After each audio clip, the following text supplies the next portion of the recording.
எனது அன்பு நேயர்களே, வணக்கம். ரிஷபராசி அன்பர்களே, மற்றவர்களுக்காய் அதிகப்படியான உழைப்பு என்பது உங்களிடம் இருக்கும். அது உங்களுடைய குடும்பத்தாராக இருந்தாலும் சரி, அல்லது நெருங்கிய உறவினருக்காக இருந்தாலும் சரி, அல்லது வெளிவட்டார வேலை செய்யக்கூடிய இடங்கள் இருந்தாலும் அதிகப்படியான உழைப்பு நீங்கள் செலுத்தினாலும் கூட அதற்கேற்ற தன லாபத்தை பெரும்பாலும் ரிஷபராசி அன்பர்கள் பெறுவதற்கான வாய்ப்பு சற்று குறைந்தே காணப்படக்கூடிய சூழ்நிலையில இருக்கக்கூடிய அந்த காலத்திலிருந்து மெதுவாய் மாற்றம் தரக்கூடிய ஒரு அமைப்பு. இந்த வாரம் துவங்கும் போதே உங்களுடைய 11ஆம் நிலையில ராகு உத்திரட்டாதி நட்சத்திரத்திலே பயணம். அந்த உத்திரட்டாதி நட்சத்திரத்திலே பயணப்படக்கூடிய ராகு என்பவர் உங்களுக்கு தேவையற்ற விஷயங்களை உங்களிடமிருந்து நீக்கி நல்ல விஷயங்களை தருவார். உத்திரட்டாதி நட்சத்திரம் சனி பகவானுடைய நட்சத்திரம். சனி பகவான் இப்போது 10ஆம் இடத்திலே ஆட்சி வக்ரம் மூலத்திரிகோணம் பெற்றிருக்கிறார். ஆகையினாலே 9ஆம் இடத்திற்கான நற்பலன்களை தரக்கூடிய சமயமாக இருக்கும். இந்த வாரத்தில் நிச்சயமாக தந்தை வழியிலிருந்து உங்களுக்கு தன லாபம், பெரியவர்கள் வழியிலிருந்து உங்களுக்கு தன லாபம் என்பது நிச்சயமாக அமைவதற்கான வாய்ப்பு. ஏனென்றால் அப்படி அற்புத லட்சுமி நாராயண யோகத்தினுடைய பார்வை பலம் என்பது பாக்கியஸ்தானத்தின் மீது இருக்கிறது. உங்களுடைய தொழிலிலே இருந்து வந்த தடைகளிலிருந்து இப்போது சற்று ஒரு மாறுதல் என்பது கிடைக்கக்கூடிய அமைப்பு என்பது இருக்கிறது. ஒரு சாத்விக எண்ணத்தோடு, அதாவது நேர்மறையான சட்டத்திற்கு உட்பட்டு யோசிக்கும் போது ராகு தரக்கூடிய அற்புத லாபம் மிக பெரிதாக இருக்கும். எனது அன்பு ரிஷபராசி நேயர்களே, உங்களுக்கு 11ஆம் இடத்துல இருக்கக்கூடிய ராகு 8 ஜூலை 2024 முதல் இந்த வாரம் துவங்கும் போது உத்திரட்டாதி நட்சத்திரத்திலே பயணத்தை துவங்குவார். இந்த உத்திரட்டாதி நட்சத்திரத்திலே பயணம் துவங்கக்கூடிய ராகு பல விஷயங்களிலே உங்களுக்கு நன்மை பயக்கக்கூடிய விஷயங்களை தரக்கூடிய கிரக நிலைகள் ஏற்படுத்தக்கூடிய அமைப்பு. காரணம், உங்களுடைய ராசியில இருக்கக்கூடிய குரு 11ஆம் இடத்து அதிபதி, அந்த 11ஆம் இடத்திலே ராகு.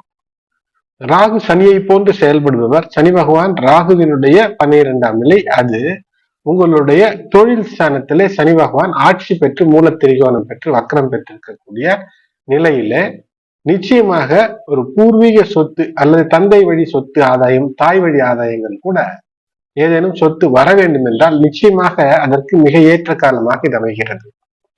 இது ஒரு அற்புத நிலை. அது மட்டுமல்ல, உங்களுக்கான பெயர் புகழ் ஏதேனும் பிரச்சனை இருந்தால் அதிலிருந்து ஒரு ஏற்றம் என்பது நிச்சயம் கிடைக்கக்கூடிய அமைப்பு என்பது இருக்கும்.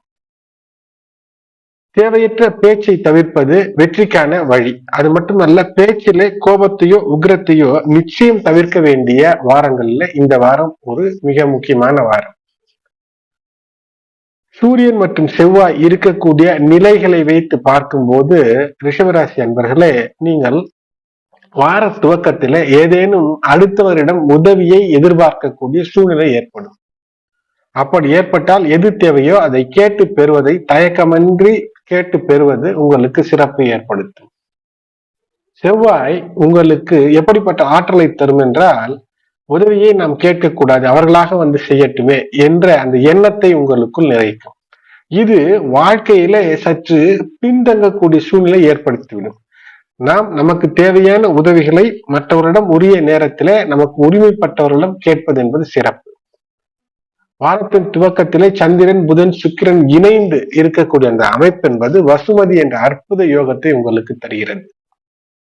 3ஆம் இடத்திலே அதிகப்படியான நல்லது செய்யக்கூடிய கிரகங்கள் கோச்சார ரீதியிலே அமையும் போது எல்லா ரிஷபராசி அன்பர்களுக்கும் பொதுவாகவே உங்களுடைய லக்னம் எதுவாக இருந்து ரிஷபம் ராசியாக இருக்கும் போது அதிகப்படியான செல்வ வளத்தை தரக்கூடிய அமைப்பை இது தரும். ஆகையினாலே இந்த வாரம் துவங்கும் போது இந்த அற்புதம், அதனால் அதை எப்படியாவது பயன்படுத்தி கொள்ள வரக்கூடிய வாய்ப்பை பயன்படுத்தி வெற்றிக்கான வழியை தேட வேண்டும். சனி பகவான் தொடர்ந்து உங்களிடம் ஒரு நல்ல உழைப்பை எதிர்பார்ப்பார். அந்த உழைப்பு உங்களிடம் இருக்கும் போது சற்று வசதிகளை குறைத்து ஆடம்பரத்தை, வீண் விரயத்தை குறைக்க வேண்டும். அதுதான் இதற்கு பரிகாரம். வெற்றிக்கான வழி என்பது அயராமல், அதாவது ஓய்வின்றி உழைப்பது என்று ஒரு பக்கம் இருந்தாலும் கூட ஒர்க் லைஃப் பேலன்ஸ் என்பது மிக மிக முக்கியம். உங்களுடைய சொந்த வேலைகளுக்காக வேலை செய்வதும் உங்களுடைய வாழ்க்கையை உயர்த்தி கொள்வதுதான். இருந்தாலும் கூட பணம் சம்பாதிக்க நீங்கள் செலவழிக்கக்கூடிய நேரத்தை விட சற்று உங்களுடைய குடும்பத்திலே யாரோடு வசிக்கிறீர்களோ, யாரோடு ஒன்றாக இருக்கிறீர்களோ அவர்களோடு குறைந்தது 1 மணி நேரமாவது தினமும் மனம் விட்டு பேசக்கூடிய நேரத்தை ஏற்படுத்திக் கொள்ளுங்கள். இல்லை என்றால் சில சிக்கல்கள் குடும்ப உறவுகளில் ஏற்படுவதற்கான வாய்ப்பு இருக்கிறது. அது மட்டுமல்ல, வாரத்தினுடைய கடைசியில் பார்க்கும்போது புதன் சுக்கிரன் இணைவு 3ஆம் இடத்துல அற்புதம். அதே சமயத்துல குரு பார்வை பெற்றிருக்கக்கூடிய கேது மற்றும் சந்திரன், இந்த இணைவு என்பது உங்களுடைய ராசிக்கு 5ஆம் இடத்துல நிகழும். இதன் காரணமாக மாணவர்கள் கல்வியிலே கருத்தூன்றி படிக்க வேண்டும். டைவர்ஷன், அதாவது கல்வியை தவிர வேறு ஏதேனும் மனதை செலுத்தினால் அங்கு சற்று சிக்கல் வரக்கூடிய அமைப்பை இது தந்துவிடும். அப்படி இல்லாமல் கல்வி நிச்சயம் தேவை என்ற அந்த ஒற்றை முனைப்போடு செயல்படும் போது மிகப்பெரிய வெற்றி. ராசியில் குரு, தெய்வீக அனுகிரகம் இருக்கும்.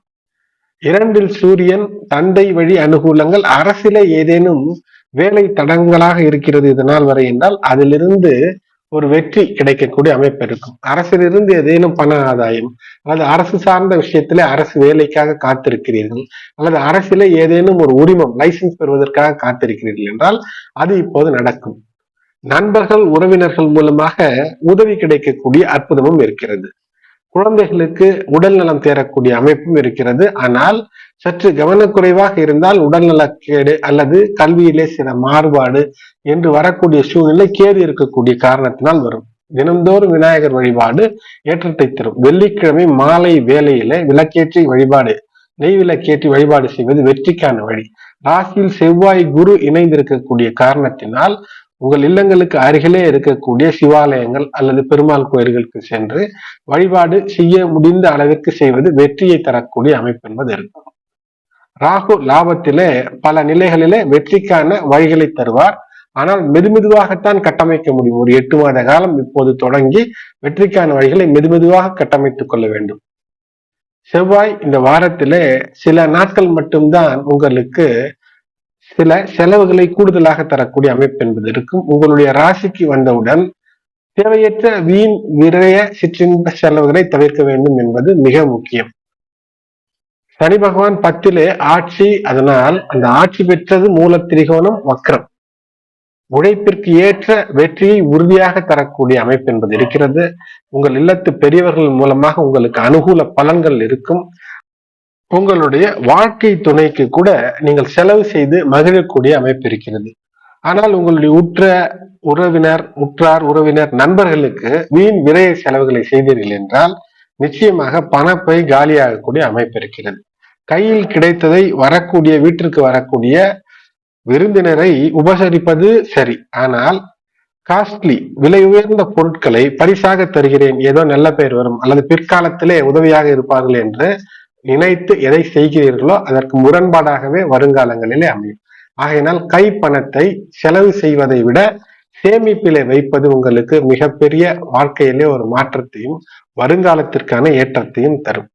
கார்த்திகை நட்சத்திரம் 2, 3, 4 பாதங்களில் பிறந்திருப்பவர்களுக்கு ஜூலை 10 மற்றும் 11 தேதியும், ரோஹிணி நட்சத்திரத்தில் பிறந்திருப்பவர்களுக்கு 11 மற்றும் 12 தேதிகளும், மிருகசீரிடம் 1, 2 பாதங்களில் பிறந்திருக்கக்கூடியவர்களுக்கு 10 மற்றும் 12 ஜூலையிலே 10 மற்றும் 12 ஆகிய தேதிகளும் சாதாரண நிலையில் விட சற்று கூடுதலாக நற்பலன்களை தரக்கூடிய தேதிகளாக அமையும்.